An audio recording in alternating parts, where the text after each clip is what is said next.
everybody. You are about to continue in the guidebook unit Hatchet. The purpose of this final video is to learn more about a person's behaviors and actions during an avalanche, and how these behaviors and actions can help a person survive.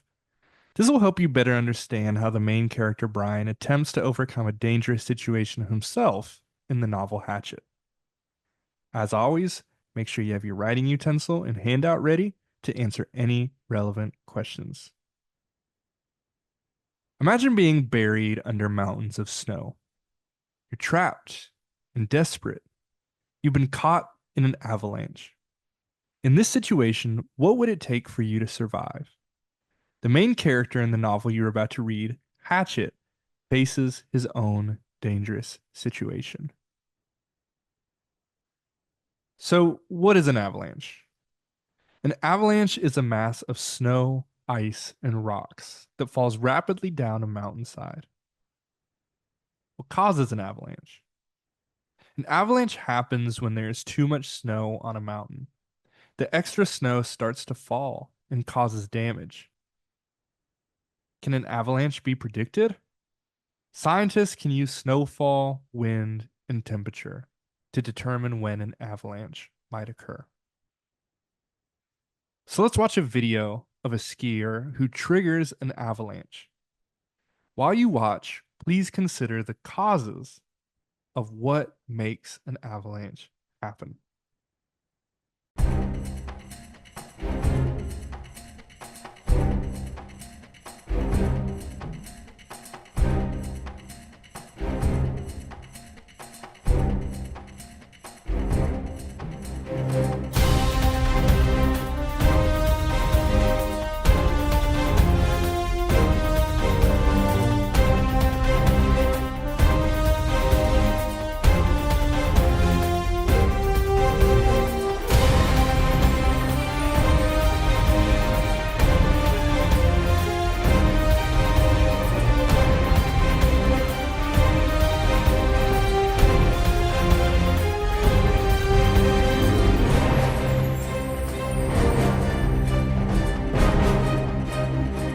So now you're ready to explain what an avalanche is, what it's like, and what might cause it.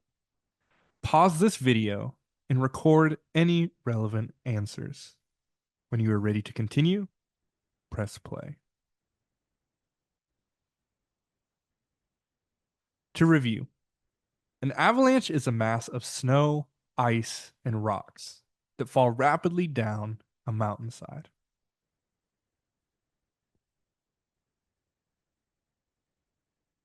People experience avalanches in many different ways.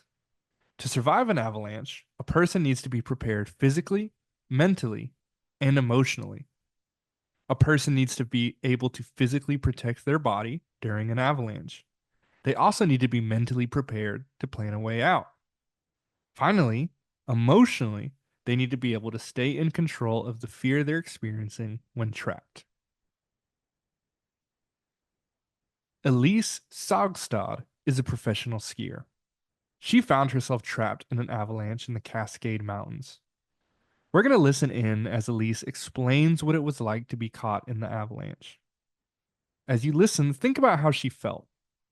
When this video ends, we will answer any relevant questions.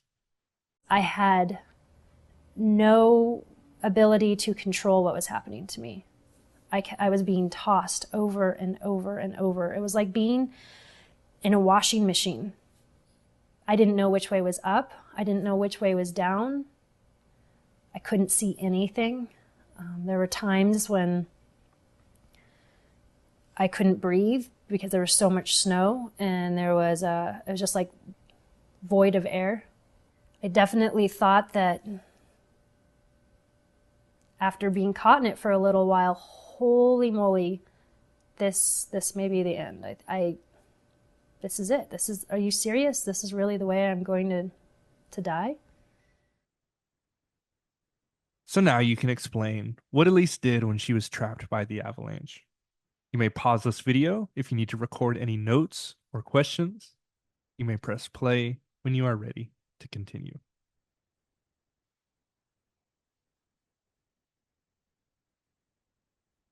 So when Elise was trapped by the avalanche, she felt like she had no control.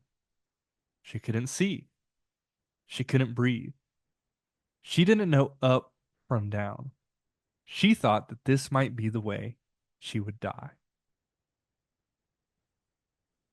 Now that you've heard directly from Elise, let's read about her experience to learn more about how she survived. We'll read an excerpt about Elise's experience. But she could see the sky, it says. Her face was covered only with loose snow. Her hands, too, stuck out of the snow, one still covered by a pink mitten. Using her hands like windshield wipers, she tried to flick snow away from her mouth. When she clawed at her chest and neck, the crumbs maddeningly slid back onto her face. She grew claustrophobic. Breathe easy, she told herself. Do not panic. Help will come. She stared at the low gray clouds. She had not noticed the noise as she hurtled down the mountain. Now she was suddenly struck by the silence. As we pause, think about what Elise did to survive. Make sure that you are paying attention to her words, actions, thoughts, and feelings. Consider the physical, emotional, and mental aspects of her survival.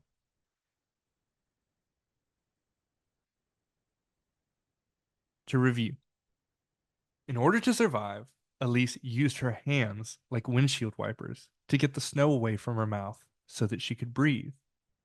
This was a physical survival component. She also remained calm. This was mental. She told herself to breathe easy, not panic, and reminded herself that help would come. That was emotional. These three came together to help in her avalanche survival experience. Determining which behaviors and actions helped a person survive an avalanche will help you understand how someone can survive a dangerous situation. While Brian might not be in an avalanche himself, there will be moments where he will need to use physical, mental, and emotional survival components. Now that you've finished this video, you are an expert in identifying these components.